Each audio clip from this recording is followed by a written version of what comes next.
Okay, so we're on to...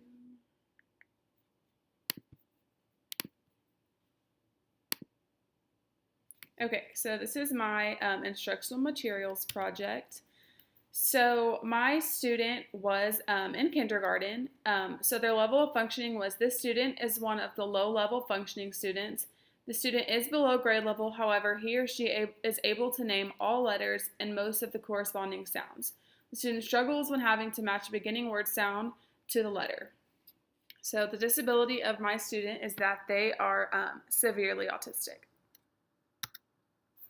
So the learning objective was, given the lettered ice cream cone and the pictured labeled ice cream scoops, the students will be able to build the correct ice cream cones with 80% accuracy or better. I put this at 80% accuracy just because my student is severely autistic, and just a few of their IEP goals were just to be able to hold their pencil or to even just be able to greet someone.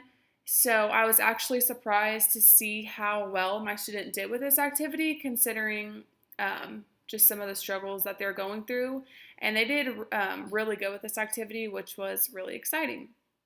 So the performance criteria is, the level of mastery the student must achieve is building correct ice cream cones with 80% accuracy. At this level, the student is able to provide knowledge of the content. If 80% accuracy is not achieved, the lesson must be retaught because the learning objective was not met. So this is my activity, step 1.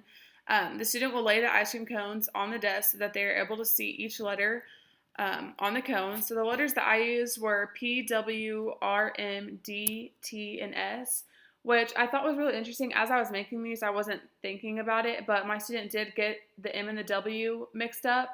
And I didn't have a B, but he kept calling the D's the B's. So I wish I would have had a B and a D as well, just to see how well they would have done with that.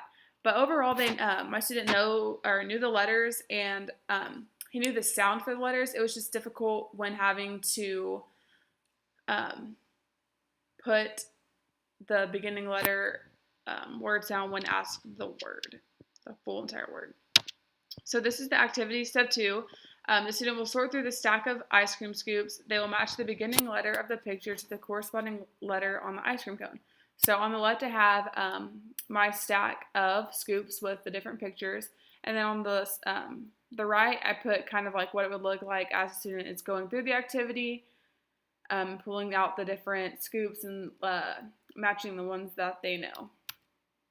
So the student should have placed the scoops on the cone so that every cone has 3 scoops on top. The template that I used provided like 1 ice cream cone and then 3 scoops. That's why I did 3 scoops, but if you could always do 2, 1, whatever you prefer.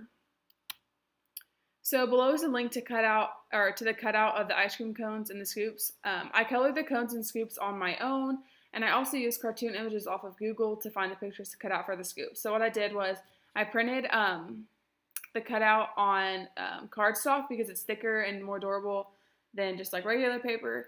And then I colored it with crayons, and then I went to Google and looked up like cartoon images, so it would be like more fun for the student. And then I would just, I printed those out in color, and then I cut those out. I glued them onto the scoop, and then I laminated all of my material so that it was more durable. So below is the link. I just used a template off Pinterest. It's really cute. You should use it.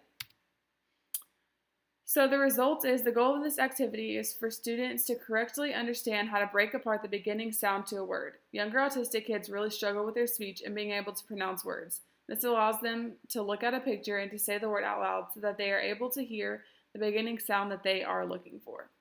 The learning objective is testing their ability to be able to recognize the beginning sound and to match it to the corresponding letter.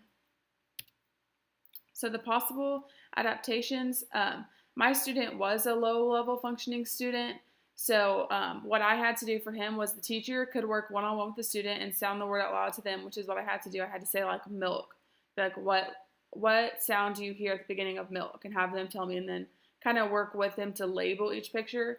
The teacher could also already have a few scoops placed on the cones so that the student is able to see an example. This just allows them to be like, okay, I see that for milk it should be over the M, and so they're able to like have an example of what it should look like.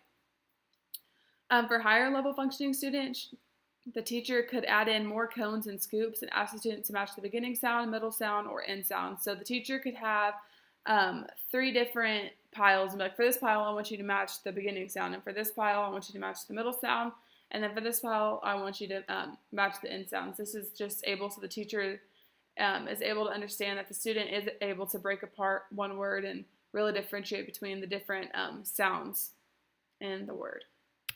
So yes, that was my project.